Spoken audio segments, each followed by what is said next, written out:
Hello and welcome to CrossTalk, where all things are considered. I'm Peter Lavelle. Egypt on the brink. A year after becoming president, Mohamed Morsi and his democratically elected Muslim Brotherhood face massive protests and social upheaval. Has one revolution ended and another started? Opposition figures have asked the military to step in to restore order. If the military again becomes the key power broker in Egypt, what does this mean for democracy in the Arab Muslim world?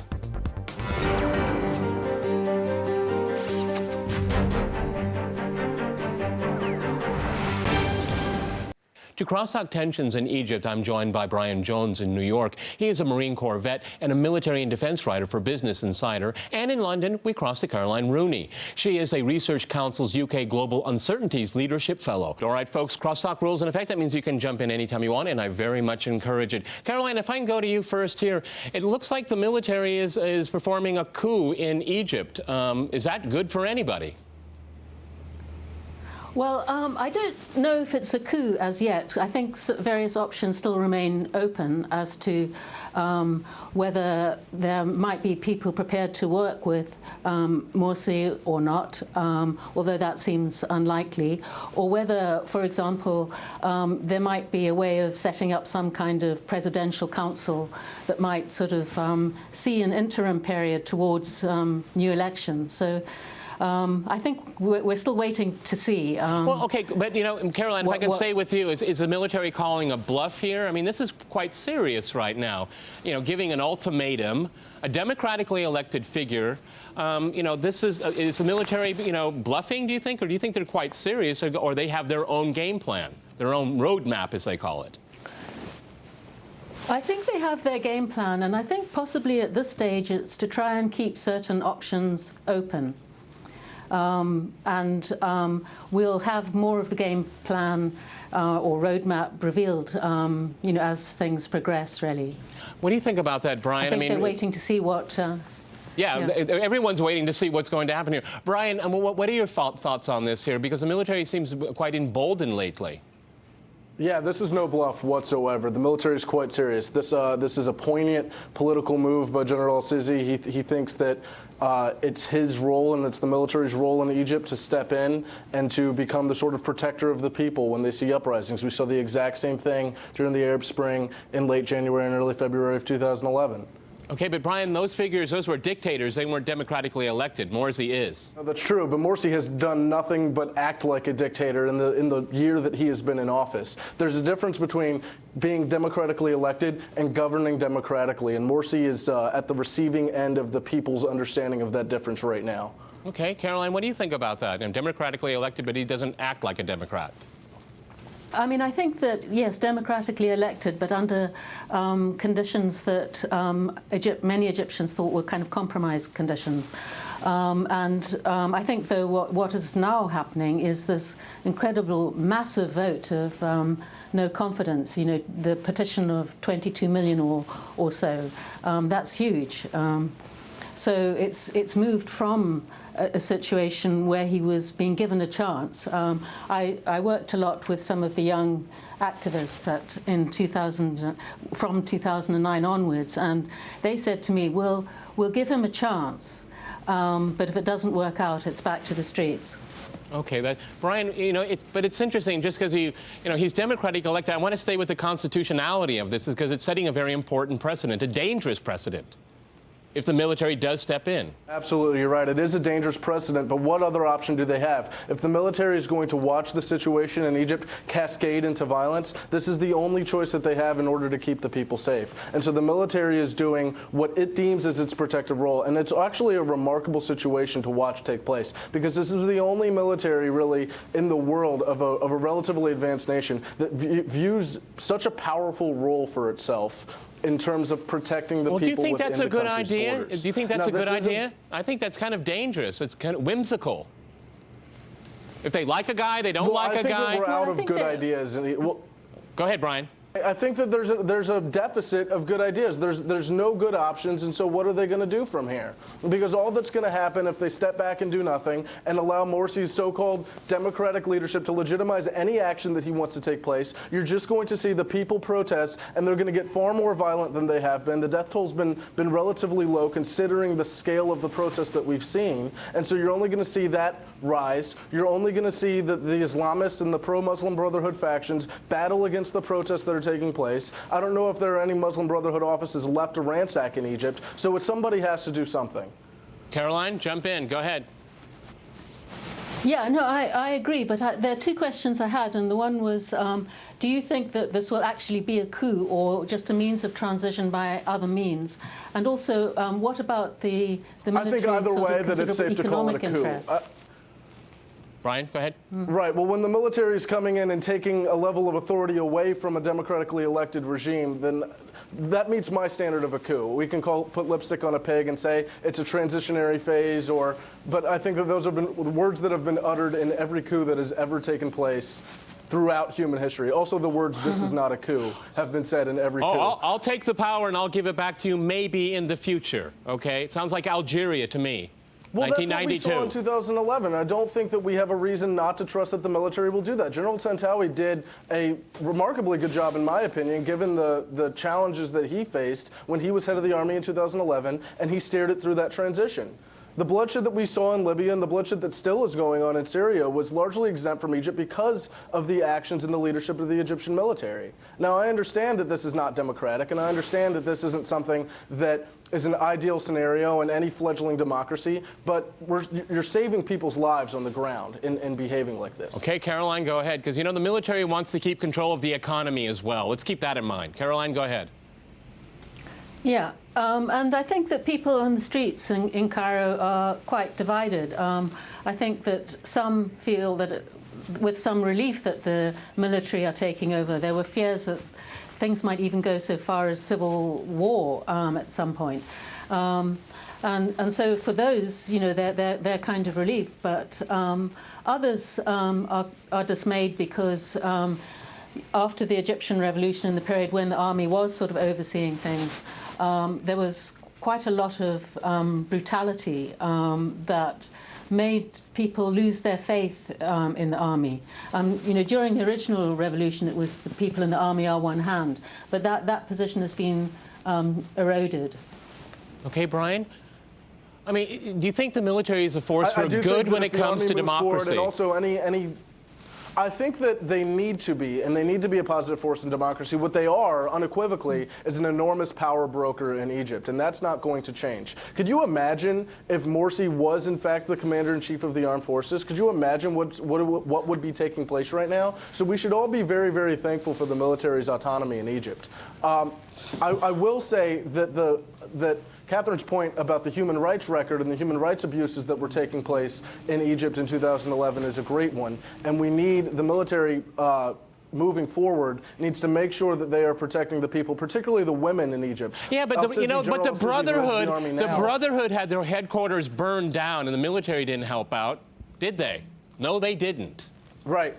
No, they didn't, and that's something that they need to step up and protect moving forward. Human Rights Watch did a great report today where they spoke about the fact that the military did not equitably deploy itself to protect all levels of the population. But I think that also speaks to the conduct of the Muslim Brotherhood and the other Islamists and Morsi as they have been in power, that they've ostracized the military in the way that they have, that the military is now a very, very willing part in seeing a regime change in Egypt. Okay, Caroline? I mean, you have the military. I agree. I think they have helicopters. They have helicopters dropping flags on the protesters. Why is the military doing that? Yes. I think it's because they want to the people to feel that that they have the support of the military, really. But that means that they're an active. Go ahead, Brian, because they're an active player in regime change. Well, I think that the act of dropping the flags on the protesters, I think Caroline's absolutely right. I think that was an attempt to demonstrate to the people that the military was behind them and had their support. Because if the millions of protesters that are in Tahrir Square and other places right now, if they were to feel like they were on their own without the support of the military, then things could get very, very violent very quickly. So this was an attempt. Well, Brian, let me ask you a question. Brian, let me ask you a question. Do you think the military can do a better job? Sure. Can they do a better job running the country? Than Morsi right now and leading Egypt? Yeah. Do you think the military will do a better job? I think that's a very, very low bar to hop over. Yeah, I think that many, many people could do a better job than Morsi has done in his first year of running. But do you think the military can do a better job? No, do you think no, because you think the military can do a better job? Unequivocally, I'm saying that the military can do a better job, yes. Okay, I'm Carol? saying that just about anyone could do a better job. Go ahead, Caroline, go ahead. Do you think the military could do a better job running Egypt? My goodness, militaries. I would agree with that. Morsi has been a huge disappointment on so many fronts. And I think that many feel that not only have things not really moved on from Mubarak much, but things have got worse in many respects. All righty, I'm going to jump in here. We're going to go to a short break, and after that short break, we'll continue our discussion on Egypt. Stay with our team.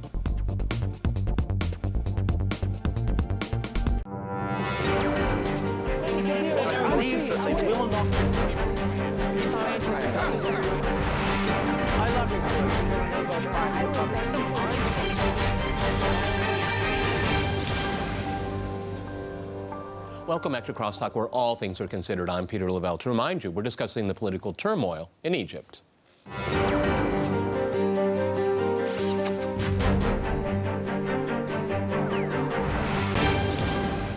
Okay, Caroline, I'd like to go back to you in London. I mean, there are forces there that are complaining about the economy. It's the economy, it's the economy, and the economy. And then there are others that are saying it's all about Islam. I mean, this is a conflict of huge cultures and societies here. How do you segue through it? The initial Egyptian revolution was actually a revolution against neoliberalism, as in Tunisia in many ways, because it was directed against sort of wealthy, gated community elite. But what has happened since Morsi has come into power is that, that there's been a lot more focus on the question of Islamism now. Well, is that a diversion or is it real? Is it real or is it diversion?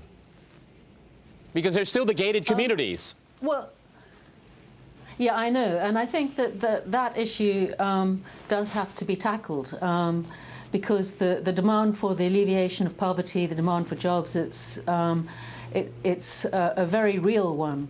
And I think that in some ways, Morsi was deflecting things to a kind of Islamist agenda in ways that weren't tackling those economic questions that he needed to.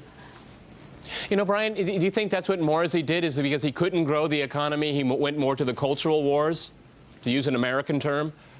I think that's absolutely what he did. Well, I think that he was an ideological Islamist person who took office to begin with, but his principal agenda should have been balancing and leveling out the Egyptian economy, especially the tourism industry. That's the biggest thing that has put Egypt into a tough place economically moving forward. Tourism in Egypt employs 1 in 10 people, and the industry has just tanked because of the instability. So if he had been able to bring instability to the Egyptian people, get the tourists back there, and then also be able to create the jobs that come with the tourism, then he might not find himself in the position he's in right now. But I think that he used Islamicism as a sort of distraction from the fact that he couldn't or was not willing to bring that stability to the ground in Egypt economically. You know, Caroline, but at the same time, Morsi has millions and millions of supporters as well. They're just not in Cairo. I mean, I think a lot of people forget that. They just look at the cities. No, it's true. He does have supporters, and they're sort of Islamists to the right of him even. There's the Salafis. But at the same time, there's been disillusion within the Muslim Brotherhood as well. I've spoken to members of the Muslim Brotherhood who said that they've lost faith in Morsi as well. I went to a conference a couple of months ago in Egypt on women in revolution, and the Islamic feminists were speaking out against Morsi. So in a certain sense, he's kind of split his own constituency in some, to some degree. You know, Brian, if he does, agree to some kind of formula, I mean, even his own supporters are going to back away from him. The Brotherhood, they fought long and hard to win an election, and they did. And they're going to say, we won it fair and square. What does that say about the values of the opposition? Not very democratic. I think that this is a defining moment for Islamicism in Egypt and also Islamicism in the Arab Spring moving forward. We've seen that the biggest challenge after the toppling of the dictators in these Arab Spring uprisings is now dealing with the Islamicism that frequently moves in, the Islamic extremists and the hard right agenda that moves in as a result of that. And so whichever leader takes place and whatever part Mr. Morsi has in the future of Egypt moving forward is going to have to broker an arrangement between those far right-wing extremists like those in the Muslim Brotherhood and the rest of the population of Egypt. And this isn't just for the security and the stability of Egypt, but also for international relations, which is going to be a huge part of the Egyptian economy moving forward. Because a big part is tourism, like I spoke about before, but it's also the fact that foreign investment has dropped completely off the table because of the presence of the Muslim Brotherhood in Egypt. Caroline, there's been plenty of forces in Egypt that have never wanted to see Morsi succeed from day one. Would you agree or disagree with that? I would absolutely agree with that. I think that you know the support he had right from the outset was quite severely limited, particularly amongst the sort of grassroots revolutionaries. Well, Caroline, I mean, where's compromise here? I mean, you know, who's going to have to step forward to compromise? Because that's what's necessary to resolve this here, or else we'll have tanks in the streets again. Well, I think that there needs to be a government that's more representative of those who staged the revolution. I think that will be crucial. I think that it would be ideal if there could be some transitional phase to new elections.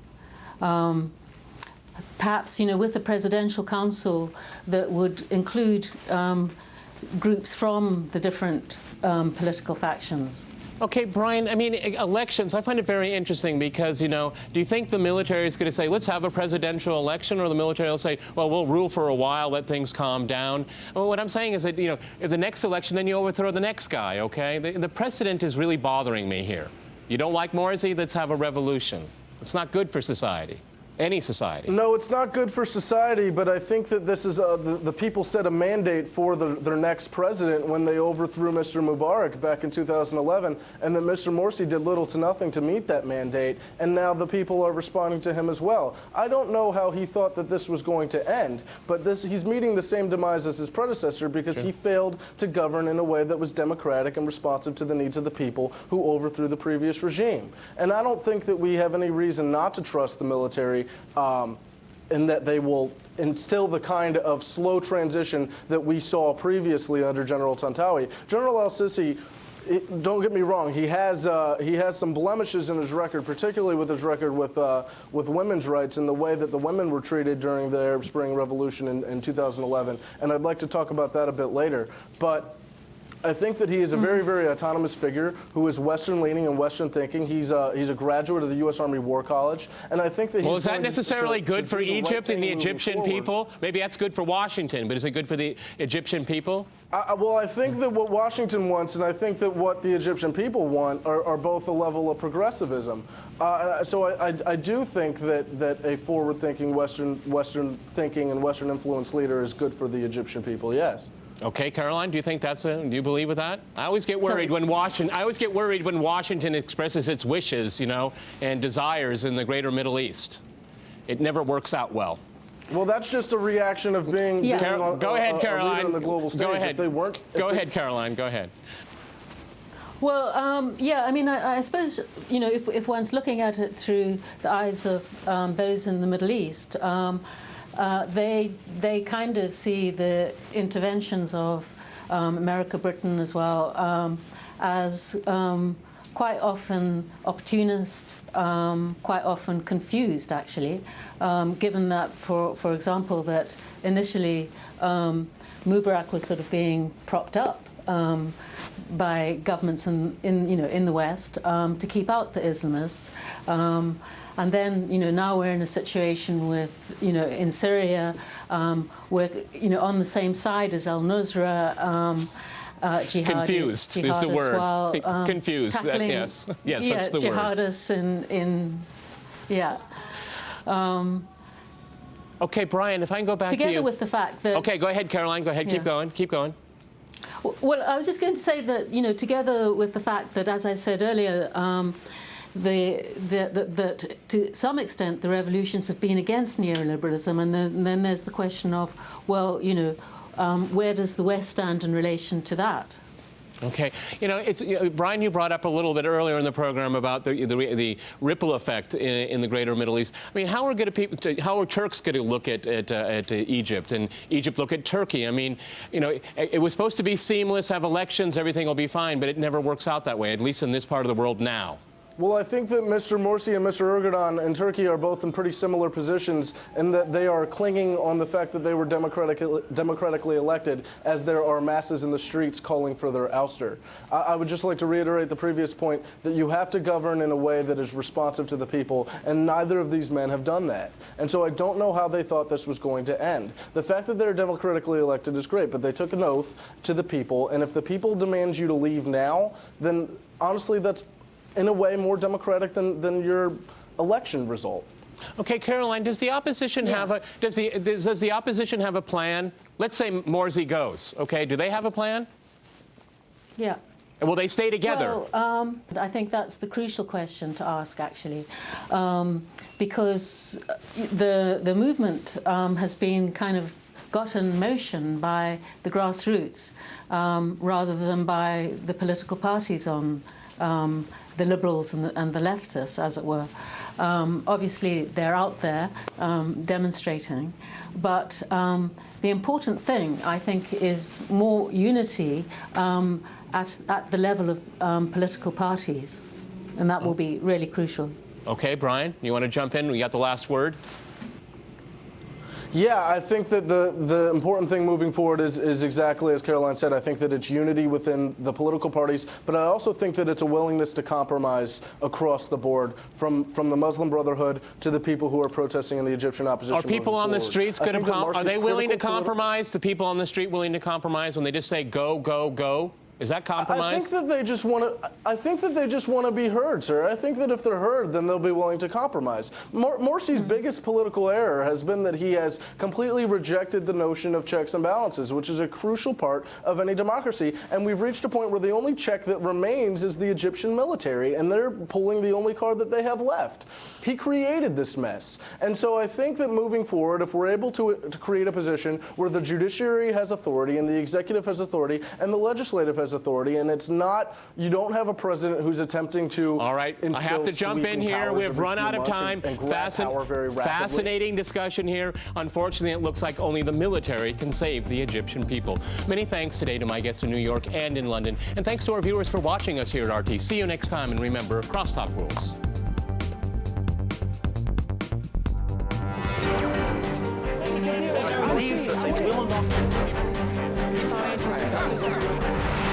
I love it.